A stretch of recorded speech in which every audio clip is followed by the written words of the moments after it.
ইরানের রাষ্ট্রীয় টেলিভিশন দেশটার সর্বোচ্চ নেতা আয়াতুল্লাহ আলী খামেনির মৃত্যুর খবর নিশ্চিত করছেন। ইন্না লিল্লাহি ওয়া ইন্না ইলাইহি রাজিউন। সৃষ্টিকর্তা এই শহীদের মৃত্যু কবুল করুন। এখন এই যুদ্ধের ভবিষ্যৎ কি? কেউ কেউ কইতেছেন ইরানের তো আসলে পাল্টা আঘাত করার মতো তেমন কিছু নাই, কিছু ক্ষেপণাস্ত্র ছাড়া। ক্ষেপণাস্ত্র ব্যয়বহুল, এইটার একটা স্টক আছে, সেটা শেষ হয়ে যেতে পারে দ্রুত। বিমান দিয়ে বোমা মারা অনেক বেশি কস্ট এফেক্টিভ, তাই এই যুদ্ধে ইরান টিকবে না। তার উপরে আমেরিকা আর ইসরায়েল একসাথে আক্রমণ করছে, আর ইরান ওইদিকে কাতার, বাহরাইন, জর্ডান, আরব আমিরাত, সৌদি আরব আর ইসরায়েলেও একসাথে পাল্টা আক্রমণ করছে।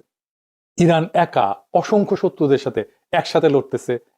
একা এতগুলো রাষ্ট্রের সাথে একই দিনে যুদ্ধ বাধায় দেওয়ার ইতিহাস দুনিয়াতে আরেকটা আছে কিনা মিলিটারি বিশেষজ্ঞরা বলতে পারবেন, আমি খুঁজে দেখছি, পাই নাই।